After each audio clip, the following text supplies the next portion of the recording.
Okay guys, ito po, mamimitas na po tayo ng ampalaya.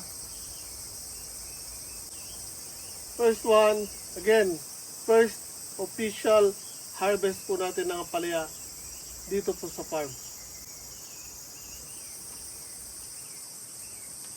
Pangalawa,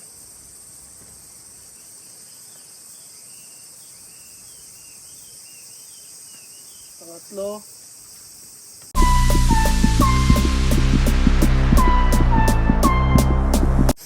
hello guys, magandang hapon po sa inyo lahat and welcome back to my channel. So, ayan, may nanggagaya sa akin ito, nagbablog din. So, andito naman po tayo sa farm. At ayan po yung palay natin. And, ang dami niya na pong bunga guys. Hindi ko lang sure kung kita sa camera kasi madilim sa loob. Pero yun, may mga bunga. Oh.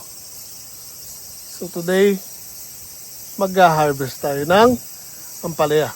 Samahan nyo ko.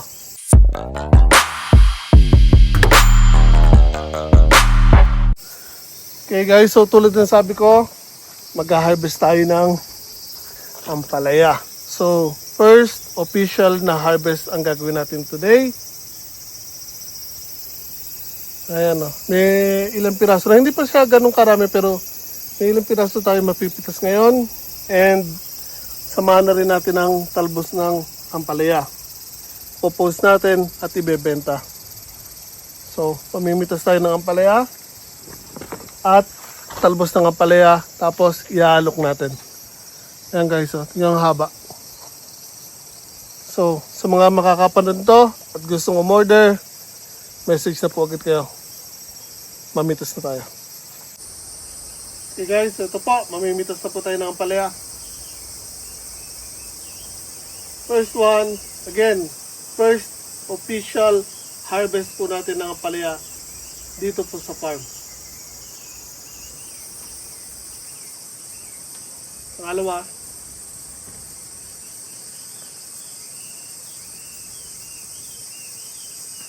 pangatlo. So, samahan na rin natin guys ng talbos dahil ito ang dami na pong talbos ulit. Kunin natin yung mga talbos ng ampalaya. Natin sayangin yan. Popost natin to pagdating sa bahay para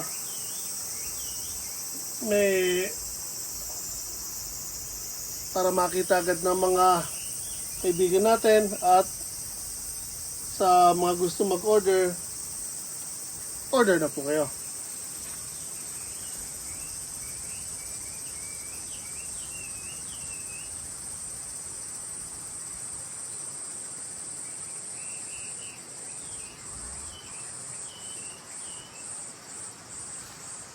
Yan guys, ang gaganda po ng talbos natin ng palaya, ang lulusog, ang tataba.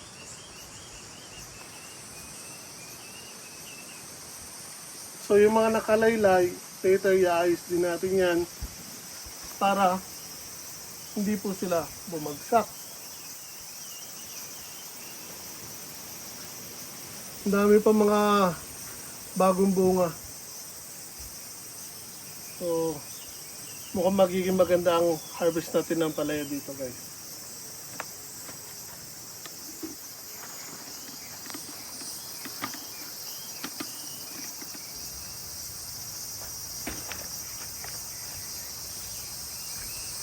Yung pang-apat.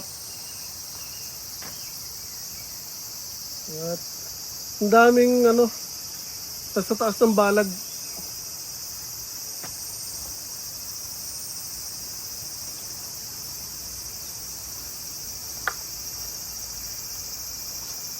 So, iayos natin yung iba.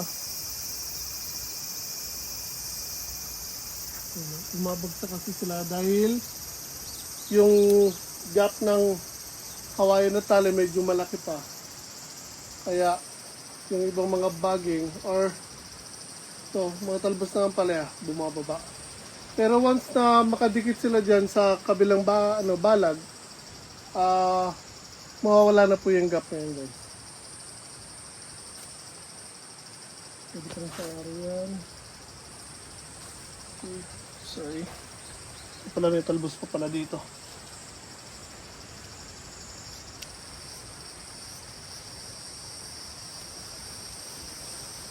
guys. Ito meron pa rin.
So may nakupuli tayo sa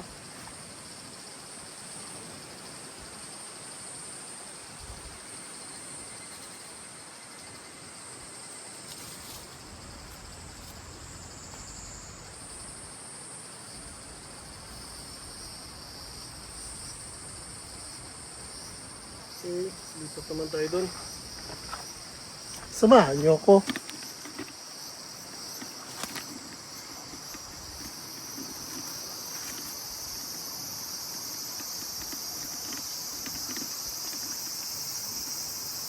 Ayan po yung bonsai natin guys.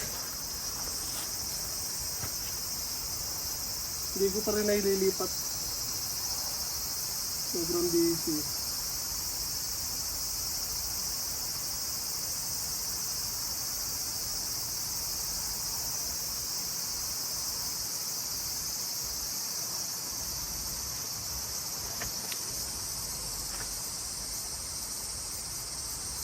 Nakakapanghinayang actually putulin yung mga talbos dito sa baba oh.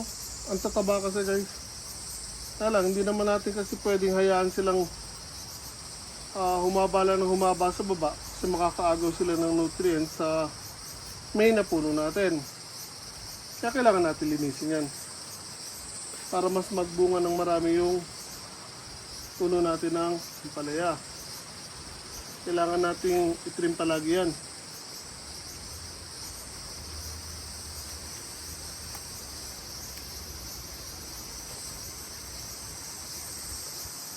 So halos 1 week lang ang pagitan, may panibagong talbos na naman ulit guys. Oh. Tatalbos ko lang last week. Ayan now ang hahaba na naman. Dahil nga last week at yung mga nakalipas na linggo, halos puro ulan kasi ng ulan.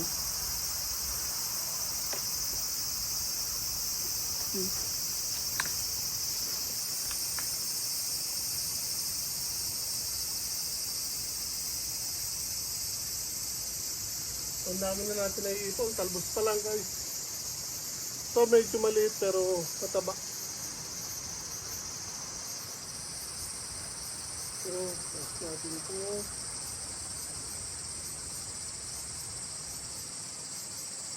Oh, laki nito guys. Oh. Jumbo. Siya ang pinakamalaking ampalaya na napitas natin today. So maliit pero mataba. So mga maliliit na matataba, pipitasin na rin natin dahil hindi naman lalaki na yan.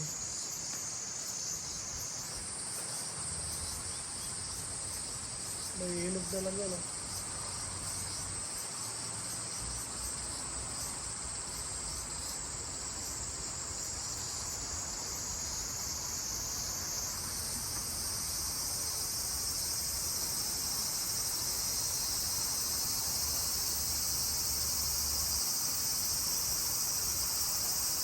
Okay, balik tayo sa talbos.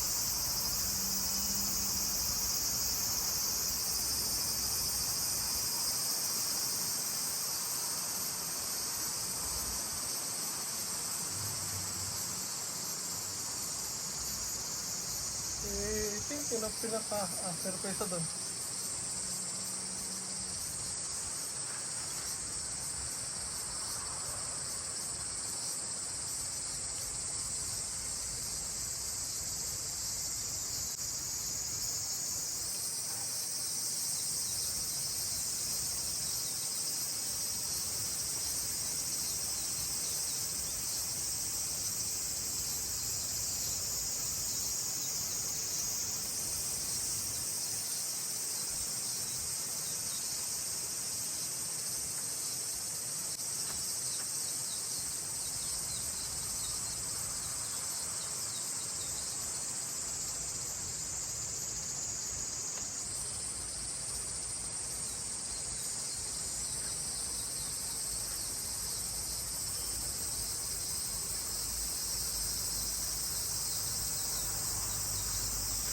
So kailangan lang natin constant na iangat yung mga talbos ng ampalaya natin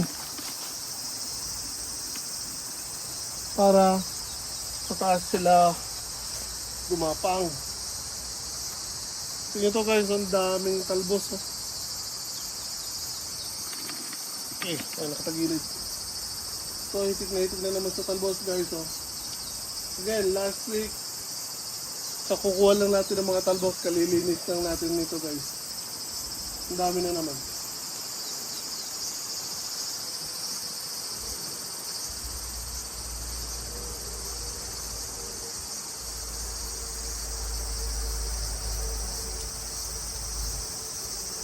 Ginagawa ko kasi hindi ko actually sinasagad yung pagputol ng mga talbos natin para visible ulit sila doon.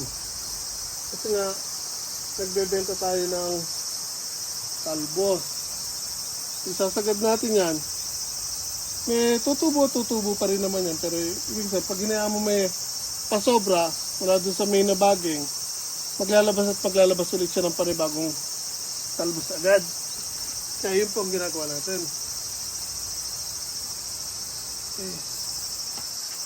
Angat natin ito. So, mga sumobra na rin.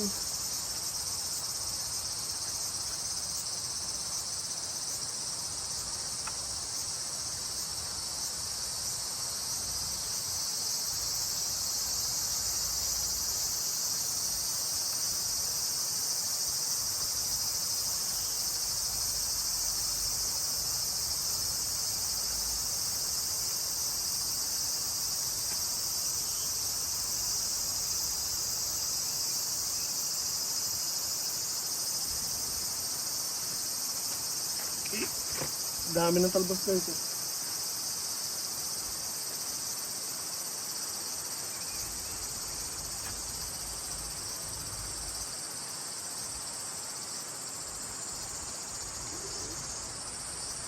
Last one.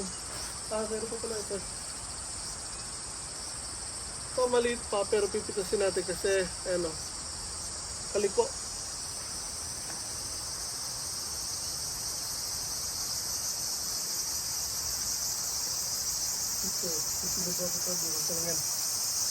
Ibang araw na lang yan guys.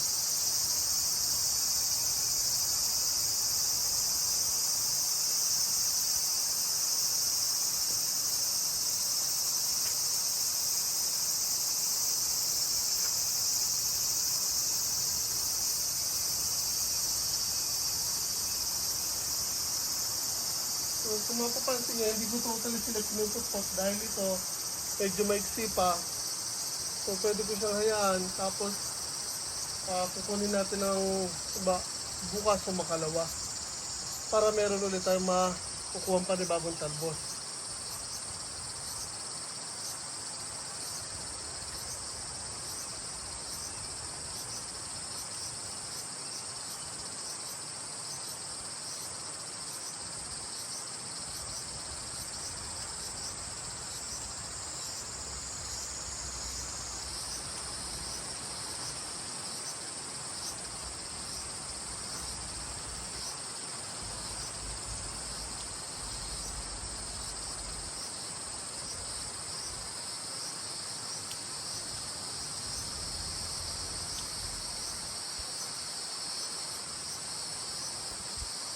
Okay.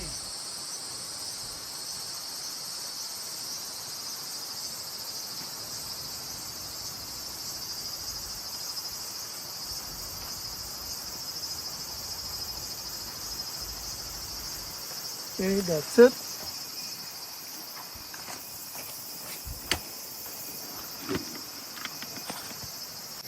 Okay guys, so ito po yung na-harvest natin na talbos. Kaya kung makita nyo, apaw. And ito, ganyan yung pinakamalaking ampalaya na nakuha natin. So, ayan, may ilang piraso din.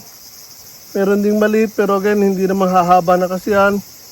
Ito, pag nakalikok, so pinitas ko na rin. Yan, pero dun sa ilalim, marami guys silang mahaba. So, pakita ko ulit sa inyo yung balag natin. Yan, marami pa rin pong bunga. Yan. Tulad na sinabi ko, yung mga nakalaylay na talbos, iangat natin para doon sila lumago sa taas.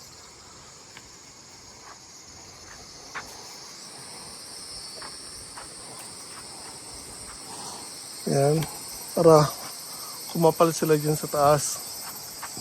So tulad na sabi ko, yan, marami pang maliliit. Yan, mga 2 days. Okay na yan. So siguro mga ganun din, 1-2 araw. Pitasin na rin yan guys. Oh. So marami pa tayo actually iniwan. No? Ito, wala, hindi nalalaki, nakabaluktot. Pero again guys, oh, ang daming bunga. Oh. Hindi ako nag-exaggerate na maraming bunga guys. Ayan, marami ng kasunod. So, I think lalagyan ko ulit sila bukas ng pataba, which is animal manure. So, pitasin natin to dahil nag-iba na yung kulay.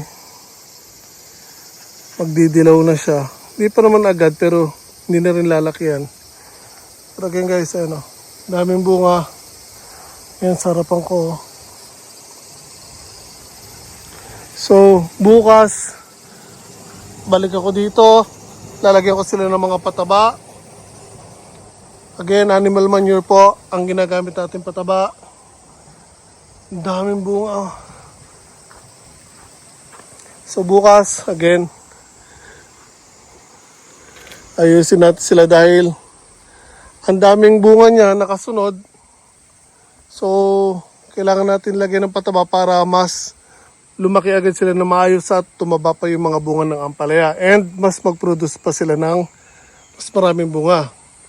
Dahil, syempre, bibitinin po yan pag hindi natin tutulungan yung mga ampalaya natin kung magre-rely lang tayo sa lupa. So, itong lupa actually, simula nang tinanim ko yung mga ampalaya, twice ko na po silang nalagyan ng pataba guys.